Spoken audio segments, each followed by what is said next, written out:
कहानी की शुरुआत होती है एक घने जंगल को दिखाते हुए। एक आदमी पागलों की तरह भाग रहा था, इस उम्मीद में कि शायद उसे इस जंगल से भाग निकलने का कोई रास्ता मिल जाए। लेकिन ये जंगल इतना घना था कि यहाँ से बाहर जाने का कोई रास्ता नहीं नजर आ रहा था। यह आदमी सूरज को देखते हुए आगे बढ़ता है, लेकिन अब सूरज भी धीरे धीरे ढल रहा था। मगर इस आदमी ने भागना नहीं छोड़ा। भागते भागते एक पॉइंट आया जहाँ एक बोर्ड पर लिखा हुआ था पॉइंट ऑफ नो रिटर्न, यानी वहाँ से कोई वापस नहीं जा सकता। साथ ही इस बोर्ड पर नंबर 108B लिखा हुआ था। ये देखकर वो और भी ज्यादा परेशान हो जाता है। धीरे धीरे अंधेरा और बढ़ने लगा और पूरे जंगल में एक अजीब सा खौफ फैल गया। तभी अचानक एकदम से सारे परिंदे उड़कर वहाँ से चले जाते हैं। इस आदमी के कई मील के सफर के बाद भी उसे पूरे जंगल में कोई भी एक जंगली जानवर नहीं दिखाई दिया। न जाने ऐसा क्या था जिसे जंगली जानवर भी डर रहे थे। डर के मारे वह आदमी और भी तेजी से भागने लगा, लेकिन कई घंटों का सफर करने के बाद वह आदमी अचानक एक जगह पर आकर रुक गया और उसके चेहरे पर मायूसी छा गई, क्योंकि उसके सामने वही 108 नंबर वाला साइन बोर्ड था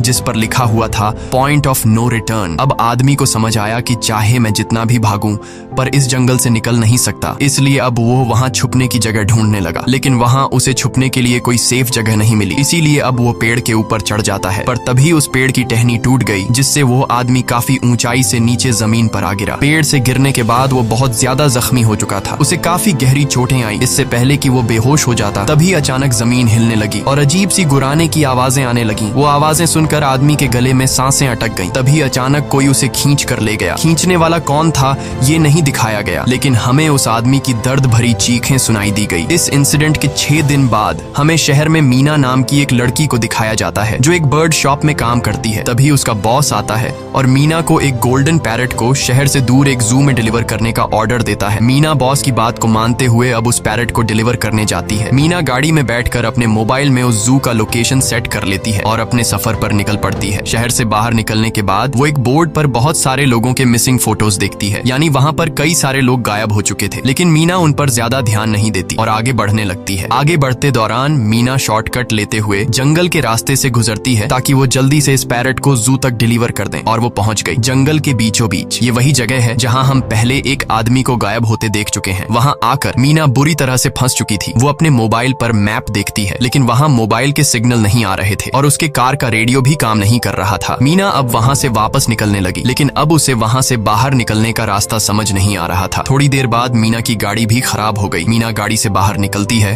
और उसे सामने लगा हुआ वही पॉइंट ऑफ नो रिटर्न वाला बोर्ड दिखाई देता है। मीना को कुछ समझ नहीं आता, इसीलिए वो पैरट के पिंजरे को हाथ में लेकर आसपास मदद ढूंढने आगे चली जाती है, लेकिन वहाँ आसपास किसी भी मदद का नामो निशान तक नहीं था। उसके बाद वो वापस उस जगह पर लौट आती है जहाँ उसने अपनी गाड़ी खड़ी की थी, लेकिन वहाँ से उसकी गाड़ी गायब हो चुकी थी। ये देखकर वो बहुत ज्यादा परेशान हुई। उसे लगा कि शायद वो उस जगह पर नहीं आई है जहाँ उसकी गाड़ी खड़ी थी, बल्कि ये किसी दूसरी जगह पर आ गई है और उसकी गाड़ी कहीं दूसरी जगह में खड़ी है, क्योंकि इस जंगल का हर एक पॉइंट एक ही जैसा दिखाई दे रहा था। अब अंधेरा भी गहरा होता जा रहा था। एकदम से पहले की तरह ही सभी परिंदे इन पेड़ों से उड़ जाते हैं। मीना को अब डर लगने लगा था, क्योंकि जमीन भी जोर जोर से हिल रही थी। मीना को वहाँ आसपास किसी के होने का एहसास होता है। तभी अचानक मीना को दूर किसी का साया नजर आया। मीना भागते हुए उसके पीछे आई, पर उसे वहाँ कोई भी नहीं मिला। तभी अचानक मीना को एक बूढ़ी औरत भागते हुए दिखाई दी। मीना भी दौड़कर उसका पीछा करने लगी। वो उससे मदद मांग रही थी, लेकिन वो औरत रुकती नहीं, तेजी से भागती रहती है। एक बार फिर मीना इस बूढ़ी औरत का पीछा करती है। अचानक वो बूढ़ी औरत फिर से गायब हो गई। मीना जब उसे ढूंढते हुए और आगे बढ़ी तो उसे दूर जंगल में एक बड़ा सा कमरा दिखाई दिया। वो बूढ़ी औरत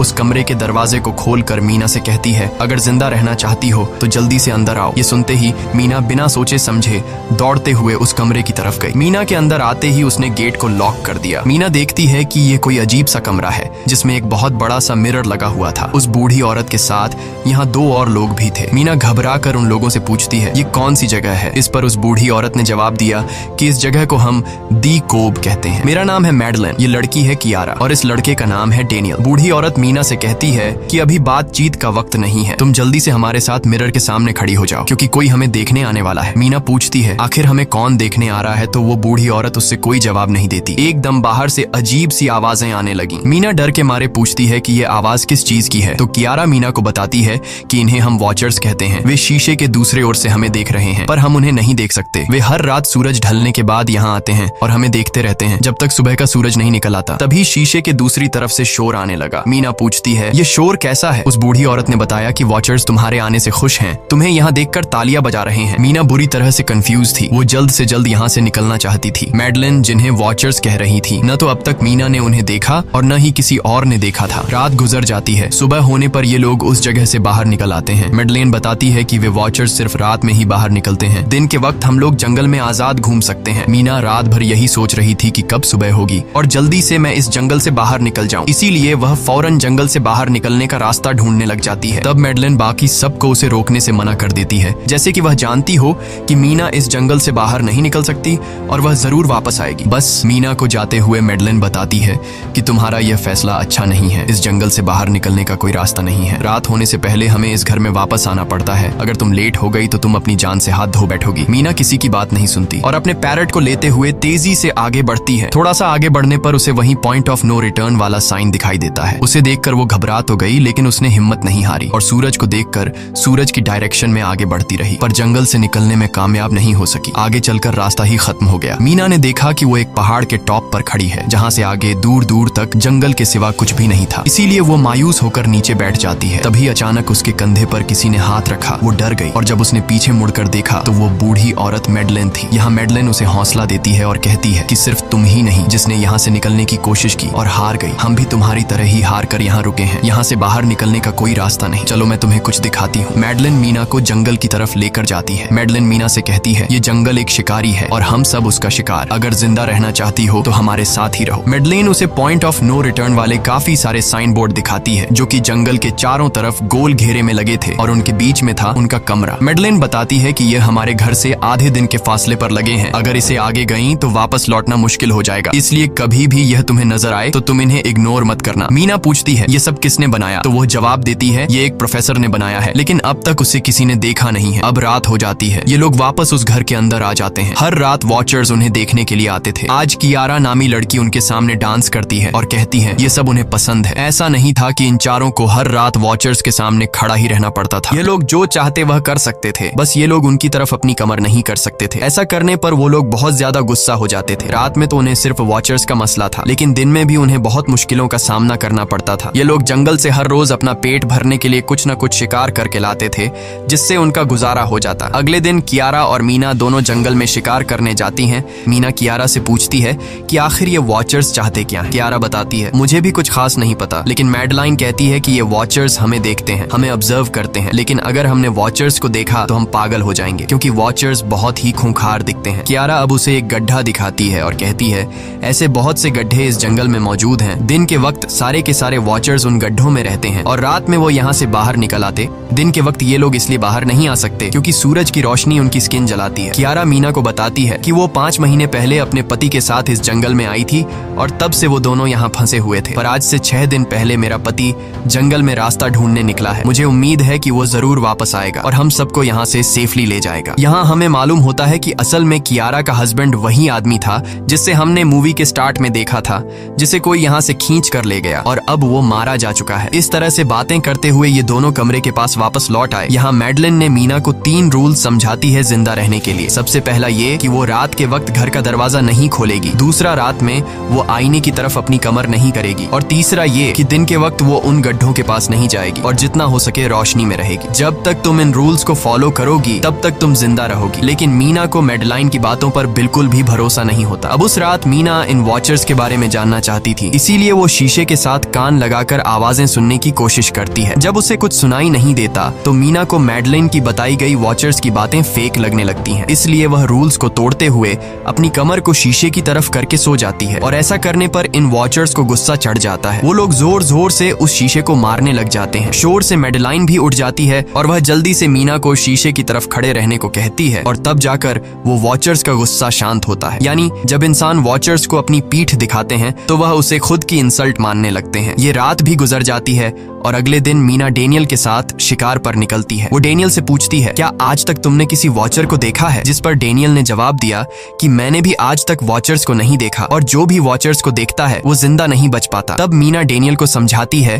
कि मुझे लगता है कि ये सब मैडलाइन की बनाई हुई कहानियां हैं जिसके अंदर वो हमें फंसा रही है। हमें जरूर उन गड्ढों को जाकर चेक करना चाहिए, शायद हमें यहाँ से बाहर जाने का कोई रास्ता मिल जाए। डेनियल भी यहाँ रहकर बहुत ज्यादा तंग हो चुका था और वो भी किसी तरह से रास्ता ढूंढकर इस जंगल से भाग निकलना चाहता था। इसलिए वो मीना की बात मान लेता है और वो दोनों गड्ढे के पास पहुंच जाते हैं। अब मीना अपने आप को रस्सी से बांधकर इस गड्ढे के अंदर उतरती है। रस्सी का दूसरा सिरा डेनियल ने पकड़ा हुआ था ताकि अगर मीना को कुछ भी हो वो जल्दी से मीना को बाहर की तरफ खींच ले। मीना नीचे गड्ढे में पहुंच जाती है जहां उसे बहुत सारा इंसानों का सामान मिलता है। मीना उस सामान को इकट्ठा कर लेती है। ये सारा सामान उन लोगों का था जो जंगल में वॉचर्स के शिकार हो चुके थे। डेनियल रस्सी के सहारे कैमरा, साइकिल और जरूरत का सारा सामान को बाहर ले आता है। मीना अब नीचे इंतजार करती है कि डेनियल कब रस्सी नीचे फेंकेगा और मैं ऊपर चली जाऊंगी। और इससे पहले कि मीना उस गड्ढे से बाहर निकल पाती, उसे गड्ढे के अंदर किसी के आने की हलचल सुनाई देती है। मीना जल्दी से डेनियल को रस्सी नीचे फेंकने की आवाज देने लगती है, लेकिन तभी मीना को पकड़ने के लिए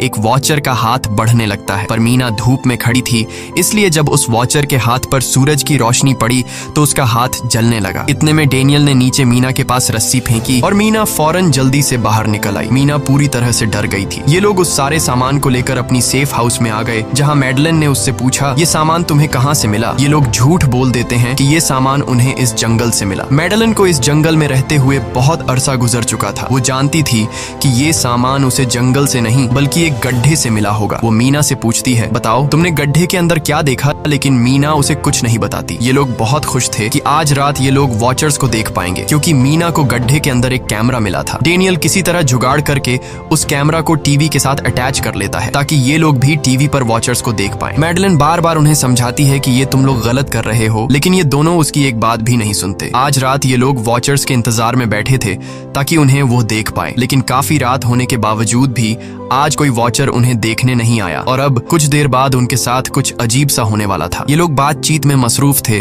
कि तभी उनका दरवाजा खटखटाया जाता है, यानी दरवाजे पर किसी ने दस्तक दी। उन्होंने जल्दी से टीवी की तरफ देखा तो वहां उन्हें इंसानी टांगे दिखाई दे रही थीं। बाहर जो कोई भी था वो कियारा के हस्बैंड की आवाज में बात कर रहा था और वो जल्दी से दरवाजा खोलने को कह रहा था। कियारा को लगा कि जरूर उसका हस्बैंड यहाँ से बाहर निकलने का रास्ता ढूंढ आया है। वो जल्दी से उठकर दरवाजा खोलने के लिए जाती है, लेकिन मैडलिन बीच में आकर दरवाजा खोलने नहीं देती। वो कहती है कि मैं जानती हूँ बाहर तुम्हारा हस्बैंड नहीं है, क्योंकि मैडलिन जानती थी कि रात के इस अंधेरे में कोई भी इंसान इस कमरे तक नहीं पहुंच सकता। लेकिन कियारा को मैडलिन की बातों पर यकीन नहीं होता और वो दरवाजा खोलने की कोशिश करती है, जिसके बाद मैडलिन कियारा से कहती है कि वो तुम्हें फंसा रहा है, तुम उसका इम्तिहान ले लो, तुम उसे कोई ऐसी बात पूछो जिसके बारे में सिर्फ तुम या तुम्हारा हस्बैंड जानता हो। कियारा बाहर खड़े हुए इंसान से एक किताब के बारे में सवाल करती है जिसके बारे में उसे पता होना चाहिए था, लेकिन जब बाहर खड़ा हुआ इंसान कोई जवाब नहीं देता तो ये समझ जाते हैं कि ये वॉचर ही है। ये लोग जब दरवाजा नहीं खोलते तो वॉचर उनके बाहर लगाए हुए कैमरा को तोड़ देता है और यहाँ हमें एक बात पता चलती है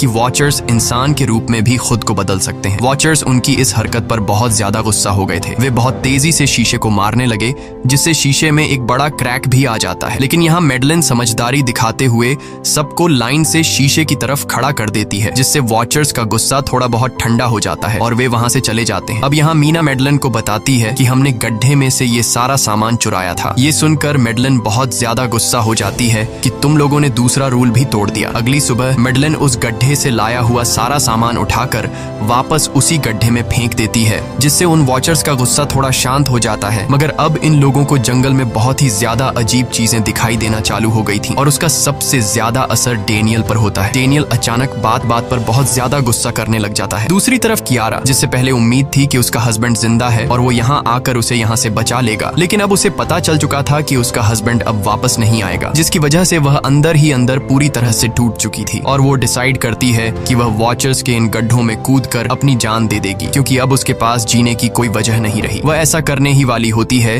कि मीना आकर उसे बचा लेती है। इसी बीच हम देखते हैं कि डेनियल मैडलिन की तरफ अजीब तरह से देख रहा होता है और वह गुस्से में आकर मैडलिन को पेड़ के साथ बांध लेता है। डेनियल ने कहा कि अब मैं इस बुढ़िया के कोई रूल्स नहीं मानूंगा, अब यहाँ सिर्फ मेरी बात मानी जाएगी। अब रात होने वाली थी, इसलिए डेनियल कमरे की तरफ भागा और कियारा भी उसके पीछे भागी, लेकिन मीना मैडलिन के पास आई और उसकी रस्सियां खोलने लगी। दूसरी तरफ डेनियल ने कियारा को लेकर कमरे का दरवाजा अंदर से बंद कर दिया और मीना और मैडलिन को बाहर वॉचर्स के लिए छोड़ दिया। मीना और मैडलिन डेनियल से दरवाजा खोलने के लिए गिड़गिड़ाते रहे। डेनियल से रिक्वेस्ट करते हैं कि प्लीज दरवाजा खोल दो, लेकिन डेनियल ने दरवाजा नहीं खोला। अब बाहर चारों तरफ अंधेरा छा गया और वॉचर्स के आने का टाइम हो गया, इसलिए अब मजबूरन उन्हें अपनी जान बचाने के लिए एक घने पेड़ के नीचे रहकर छिपना पड़ा। थोड़ी देर बाद उन्हें वॉचर्स की गुराने की आवाजें आने लगी। इस टाइम मीना और मैडलिन के साथ हमें भी उन वॉचर्स की एक झलक दिखाई जाती है। ये लोग लंबे, पतले और खतरनाक थे। सब अपने अपने गड्ढों से निकलकर इंसानों को देखने के लिए उस सेफ रूम तक पहुंचते हैं। और जब ये लोग देखते हैं कि मीना और मैडलिन वहां नहीं हैं, तो वो उनको खाने के लिए जंगल में ढूंढने लग जाते हैं। और जब ये वॉचर्स दूर जाते हैं तो मौके का फायदा उठाते हुए ये दोनों फिर से सेफ रूम तक आ जाते हैं और डैनियल से रो रो कर दरवाजा खोलने को कहते हैं। इस बार डैनियल के दिल में रहम जाग जाता है और वो उनके लिए दरवाजा खोल लेता है। अब अंदर जाने के बाद पहले तो मैडलिन डैनियल पर गुस्सा करती है और फिर इन सबको शीशे के सामने खड़ा करके वॉचर्स के बारे में कुछ बातें बताती है। मैडलिन ने कहा कि अब तक हम बहुत से रूल्स तोड़ चुके हैं, इसलिए मुझे नहीं लगता कि इस बार वॉचर्स हमें माफ करेंगे। मैं तुम लोगों को वॉचर्स के बारे में कुछ सच्चाई बताना चाहती हूँ। दरअसल मैं जब यहाँ पहली बार आई थी तो मैंने कुछ ऐसा देखा जिससे मेरे होश उड़ गए। मैंने अपना ही एक डुप्लीकेट देखा। असल में वो एक वॉचर था जो मेरा रूप लेने की कोशिश कर रहा था। हालांकि उसकी आंखें और बाल बिल्कुल परफेक्ट नहीं थे। मीना ने पूछा कि आखिर ये वॉचर्स हैं क्या चीज, जिस पर मैडलिन ने जवाब दिया कि ये सारे क्रीचर्स फेरीज हैं जो किसी जमाने में इंसानों के साथ मिलकर रहते थे। फेरीज पंखों वाले एक जादुई जीव थे, लेकिन वक्त गुजरने के साथ इंसानों को फेरीज की शक्तियों से डर लगने लगा। इसीलिए इंसानों ने फेरीज को खत्म करने का सोचा। इंसानों की तादाद ज्यादा थी, इसलिए फेरीज इंसानों का मुकाबला नहीं कर पाए। इंसानों ने इन फेरीज को जंगल में एक बहुत बड़े गड्ढे के अंदर कैद कर लिया और उन्हें श्राप से हमेशा हमेशा के लिए इस गड्ढे में बंद कर दिया। उसके बाद फेरीज कई 100 सालों तक उस गड्ढे में कैद रहे, लेकिन फिर वक्त के साथ उन्होंने जमीन के अंदर खुदाई करके निकलने के रास्ते बना लिए। आज वही फेरीज वॉचर्स के रूप में गड्ढों से निकलकर हमारे सामने आते हैं। हालांकि कई 100 सालों तक जमीन के अंदर रहने की वजह से उन्होंने अपने पंख और जादुई शक्तियां खो दी और साथ ही उन्हें सूरज की रोशनी से तकलीफ होने लगी, लेकिन अब भी उनमें रूप बदलने की शक्ति है। इस पर डैनियल ने मैडलिन से पूछा कि ये वॉचर्स हमसे क्या चाहते हैं और ये हर रात हमें देखते क्यों हैं, जिस पर मैडलिन ने बताया कि ये वॉचर्स एक बार फिर से जंगल से निकलकर इंसानों के बीच रहना चाहते हैं, लेकिन अपने असली रूप में ये इंसानों के बीच नहीं रह सकते। इसीलिए उन्होंने हमें यहाँ रखा हुआ है ताकि हमें देखकर हमारा रूप ले सकें और हमसे आज के दौर के तौर तरीके सीखकर इंसानों के बीच रह सकें। मैडलिन ये सब बातें बता ही रही थी कि अचानक सभी वॉचर्स वापस लौट आए और जब वॉचर्स को पता चलता है कि मैडलिन और मीना वापस अपने कमरे में आ गए हैं तो वो सब गुस्से से भड़क उठे और दरवाजा तोड़ने की कोशिश करने लगे। इन चारों ने टेबल को खींचकर दरवाजे के सामने रख दिया ताकि दरवाजा वॉचर्स तोड़ न सके, लेकिन वॉचर्स की ताकत काफी ज्यादा थी और इन चारों को पता चल चुका था कि जल्द ही वॉचर्स अंदर आ जाएंगे और उन्हें मौत अपनी आंखों के सामने दिखाई दे रही थी। तभी उन्होंने देखा कि टेबल को घसीटकर दरवाजे तक ले जाने की वजह से कारपेट पलट गई है। जब उन्होंने कारपेट हटाया तो उन्हें नीचे एक बड़ा लोहे का गेट नजर आया। उन्होंने जल्दी से गेट खोला तो उन्हें पता लगा कि नीचे एक बहुत बड़ा बंकर है। ये लोग जल्दी से उस बंकर के अंदर घुस गए और ऊपर से लोहे का गेट बंद कर दिया। ये लोग इस बात को लेकर परेशान थे कि ये बंकर यहाँ पर मौजूद था और इन लोगों को पता भी नहीं चला। इस बंकर के नीचे बहुत फैसिलिटीज थी, हजारों दिन का खाना, एक कंप्यूटर और भी बहुत सारा जरूरत का सामान रखा था। मीना जानना चाहती थी कि आखिर ये जगह किसने बनाई, इसीलिए वो उस कंप्यूटर को ऑन कर लेती है। उस कंप्यूटर में बहुत सारा डेटा सेफ था, जिसे खोलने पर उन्हें पता चलता है कि ये सारी जगह प्रोफेसर मार्टिन ने बनाई थी। असल में प्रोफेसर को इन क्रीचर्स के बारे में पता था। वो इन वॉचर्स पर रिसर्च करना चाहता था, इसीलिए उसने ये बंकर बनाया था। पैसों का लालच देकर वो दूसरे इंसानों को काम के लिए यहाँ लेकर आता था और रात के वक्त मजदूरों को ऊपर कमरे में छोड़कर खुद यहाँ आकर छुप जाता था और वो वॉचर्स फिर उन इंसानों को खा जाया करते थे। अगली वीडियो में डॉक्टर मार्टिन बताते हैं कि उनकी रिसर्च के दौरान उन्हें एक सबसे अलग फेरी मिली जो रोशनी में भी उन गड्ढों से बाहर आ सकती थी। डॉक्टर बताता है कि उस वॉचर ने एक बच्ची का बिल्कुल परफेक्ट रूप ले लिया था जिसे कोई पहचान नहीं सकता था। वो बहुत अच्छी थी, उसने डॉक्टर मार्टिन को मारा नहीं। डॉक्टर मार्टिन उसे यहाँ ले आया। तभी प्रोफेसर ने कैमरा को दूसरी तरफ मोड़ा। तब उन्होंने देखा कि प्रोफेसर ने उस छोटी सी बच्ची के रूप में आए वो क्रीचर को पिंजरे में कैद कर लिया है। पता नहीं डॉक्टर उसके साथ कौन सा एक्सपेरिमेंट करने वाला था। उस कंप्यूटर में बहुत सी वीडियोस थी और हर वीडियो में कुछ न कुछ बताया हुआ था। मीना बस ये जानना चाहती थी कि आखिर में क्या हुआ, इसीलिए वो सबसे आखिरी वीडियो प्ले करती है जिसमें वह देखती है कि प्रोफेसर खुद को और उस फेरी को मारने वाले हैं। मरने से पहले वह इस जंगल में फंसे हुए लोगों के लिए यहाँ से निकलने का रास्ता बता देता है और कहता है कि शाम में जिस डायरेक्शन में परिंदे भागते हैं उस डायरेक्शन में भागने से वे लोग इस जंगल से निकल सकते हैं। उसने इस रिकॉर्डिंग मैसेज में कहा था कि अगर कोई इस जंगल से निकलने में कामयाब हो गया तो यूनिवर्सिटी में जाकर मेरी सारी रिसर्च तबाह कर देना। मैंने यहाँ आकर बहुत बड़ी गलती कर दी। उसके बाद प्रोफेसर ऊपर चले गए और फिर 2 गोलियों की आवाज आई जिससे उन्हें समझ आया कि प्रोफेसर ने पहले उस फेरी को मारा और फिर खुद को गोली मार दी। आज रात ये चारों बहुत खुश थे क्योंकि उन्हें इस जंगल से जान छुड़ाने का रास्ता मिल गया था। अगली सुबह सभी लोग अब बंकर से बाहर निकलते हैं तो देखते हैं कि उनका सेफ हाउस उन वॉचर्स ने पूरी तरह तबाह कर दिया है और आज के दिन उन्हें लाजमी इस जंगल से निकलना होगा वरना ये लोग मारे जाएंगे। क्योंकि रात को अब उनके पास छिपने के लिए कमरा भी नहीं बचा था। ये लोग अब यहाँ जंगल से निकलने के रास्ते में बढ़ने लगते हैं। वो परिंदे जिनके बारे में प्रोफेसर बता रहे थे वे तो शाम को उड़ने वाले थे, लेकिन उन्हें शाम होने से पहले जंगल से बाहर निकलना था। इसलिए मीना अपने पास मौजूद पैरट को आजाद कर देती है। जिस डायरेक्शन में वह उड़ता है उसी डायरेक्शन में ये लोग चलने लग जाते हैं। चलते हुए रास्ते में ही उन्हें एक कब्र मिली। मैडेलिन उस कब्र को देखकर बताती है कि एक वक्त था जब ये लोग इंसानों के साथ रहते थे, लेकिन इंसानों ने उनके साथ बहुत बुरा किया, धोखा किया और उन्हें यहाँ जंगलों में फंसाकर खुद चले गए। कई घंटे सफर करने के बाद ये लोग एक नदी के पास पहुंच गए। वहाँ उन्हें प्रोफेसर का एक बोट मिला, जिसको देखकर ये लोग बहुत खुश हुए। लेकिन उनकी खुशी अब कुछ ही देर की मेहमान थी, क्योंकि अब अंधेरा हो चुका था और वॉचर्स के आने का वक्त हो गया था। उससे पहले कि ये लोग डॉक्टर मार्टिन की बोट में बैठकर यहाँ से दूर चले जाते, तभी उन्हें पीछे से किसी की आवाज आई। जब उन्होंने पीछे मुड़कर देखा तो वो कियारा का हस्बैंड था, जो मदद के लिए चिल्ला रहा था। वो बहुत ही जख्मी हालत में था। बाकी सब बोट में बैठ चुके थे, इसलिए डेनियल अकेला उसकी मदद के लिए गया। डेनियल कियारा के हस्बैंड को खींचकर बोट की तरफ लाने लगा, लेकिन तभी ये लोग बोट से देखते हैं कि डेनियल जिसकी मदद करने गया वह कोई इंसान नहीं बल्कि एक वॉचर है, जिसने उनके सामने ही डेनियल का रूप ले लिया। वो लोग कुछ भी नहीं कर पा रहे थे। अब उस वॉचर ने डेनियल को मार दिया। उन्हें इस बात का पता था कि वॉचर्स इस नदी को पार नहीं कर सकते हैं और फाइनली ये लोग खुद इस नदी को पार करके शहर तक पहुंच जाते हैं। और कहानी में असल ट्विस्ट इसके बाद आया। शहर पहुंचने के बाद ये तीनों अलग अलग रास्तों पर चले गए और कुछ दिनों बाद अब मीना जल्दी से डॉक्टर मार्टिन के कहने के मुताबिक उनके यूनिवर्सिटी में उनका सारा डेटा खत्म करने के लिए आई। उससे पहले कि वह उनका रिसर्च डेटा डिलीट कर देती, तभी उससे वहाँ एक टेप रिकॉर्डर मिला और उस टेप रिकॉर्डर से मीना को एक नया राज मालूम हुआ। जब हजारों साल पहले इंसान और फेरीज एक साथ रहते थे तो तब उनकी शादी भी हुआ करती थी। इंसान और फेरी के मिलन से जो बच्चे पैदा होते थे उनमें इंसान और फेरी दोनों के गुण होते थे। उन्हें हाफलिंग्स कहा जाता था। उन हाफलिंग्स में एक खासियत थी कि वे रूप बदलने में इतने माहिर होते थे कि वे किसी मरे हुए इंसान का रूप भी बदल सकते थे। प्रोफेसर का मानना था कि जब इंसानों ने फेरीज को जंगल के अंदर गढ़ों में कैद कर लिया था, तब हाफलिंग इंसानों के बीच अपना रूप बदलकर चुपके से रहने लगे और वो आज भी किसी न किसी रूप में इंसानों के बीच मौजूद है। मीना जब प्रोफेसर के ऑफिस में आई और वहाँ पर जांचबीन करने लगी तो वहाँ उसके हाथ कुछ ऐसी तस्वीरें लगी जिसने उसके होश उड़ा दिए। उसने देखा कि तस्वीर में जो प्रोफेसर के साथ लेडी खड़ी है वो कोई और नहीं बल्कि मैडेलिन है और असल में मैडेलिन प्रोफेसर की वाइफ है। वो कंफ्यूज हो जाती है कि मैडेलिन ने उसे यह बातें क्यों नहीं बताई। इस भारी कंफ्यूजन को शेयर करने के लिए वो कियारा के पास आती है और उसे बताती है कि जिस मैडेलिन से हम जंगल में मिले थे वो असल में प्रोफेसर मार्टिन की वाइफ है, लेकिन उसने हमें यह सच्चाई इसलिए नहीं बताई क्योंकि वो खुद एक इंसान नहीं बल्कि एक रूप बदलने वाली फेरी थी। मैंने जब रिसर्च किया तो मुझे पता चला कि काफी साल पहले प्रोफेसर की वाइफ मैडेलिन कैंसर की वजह से मर गई थी। ये सुनकर कियारा कहती है कि फिर वो मैडेलिन कौन थी जो इतने समय से हमारे साथ थी। इस पर मीना कहती है, मुझे सब समझ आ रहा है। दरअसल प्रोफेसर अपनी वाइफ के मरने से बहुत दुखी थे और उसे हर हाल में वापस पाना चाहते थे और जब प्रोफेसर को इन रूप बदलने वाली फेरीज के बारे में पता चला तो प्रोफेसर ने उस रूप बदलने वाली फेरी को पिंजरे में कैद किया, जो एक बच्ची का परफेक्ट रूप लेकर उनके पास आई थी। प्रोफेसर ने अपनी वाइफ की फोटो दिखाते हुए उस फेरी को अपनी वाइफ मैडेलिन जैसा बना दिया, क्योंकि वो फेरी बाकी फेरीज से अलग थी। वो दिन में भी बाहर आ सकती थी। मीना ने कहा कि मैंने मैडेलिन को यहाँ बुला लिया है, हमें किसी तरह से करके उसे वापस जंगल भेजना होगा। तभी एक कार वहाँ आकर रुकी। जब उस कार से जो इंसान उतरा उसे देखकर मीना के गले में सांस अटक गई। वो कियारा थी, यानी कि अब तक जो मीना के साथ थी वो मैडेलिन थी। उसने कियारा का रूप ले रखा था। कियारा जैसे ही घर के अंदर आई तभी मैडेलिन ने कियारा के हस्बैंड के रूप में बदलकर उसे बेहोश कर दिया। मीना ने मैडेलिन से कहा, आखिर तुम चाहती क्या हो? जिस पर मैडेलिन गुस्से में आकर कहा, मैं फेरीज की सबसे अलग मखलूक हूँ। मेरे सभी साथी बचपन से मुझे चिढ़ाते थे। वो मुझे अपने साथ नहीं रहने देते क्योंकि मैं सबसे अलग थी। मैं उस जंगल में अकेली पड़ चुकी थी और मैं उस जंगल से निकलकर बाहर लोगों के साथ मिलकर रहना चाहती थी। फिर एक दिन प्रोफेसर उस जंगल में आया।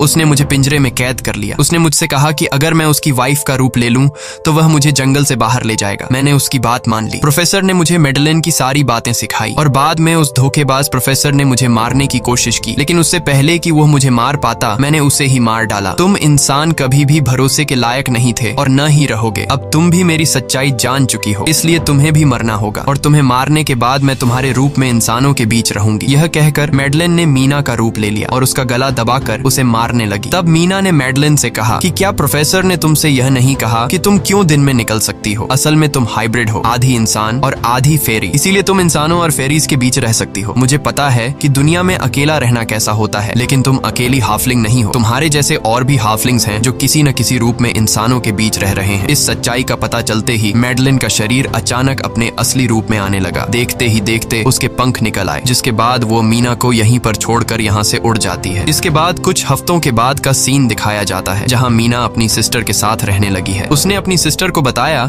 कि शायद वो फेरी अभी भी मेरा पीछा कर रही है। तब मीना की सिस्टर उसे कहती है कि तुम डरो मत, ऐसा कुछ नहीं है। और कहानी के एंड में हम एक छोटी बच्ची को देखते हैं जो कि उस वक्त मीना के घर के नीचे खड़ी थी। ये कोई और नहीं बल्कि मैडलिन थी, जो अब उनके दुनिया में उस रूप में रह रही है। और इसी के साथ ये कहानी खत्म हो जाती है। अगर आपको ये वीडियो अच्छी लगी हो तो हमारे चैनल को सब्सक्राइब और वीडियो को लाइक जरूर कीजिएगा।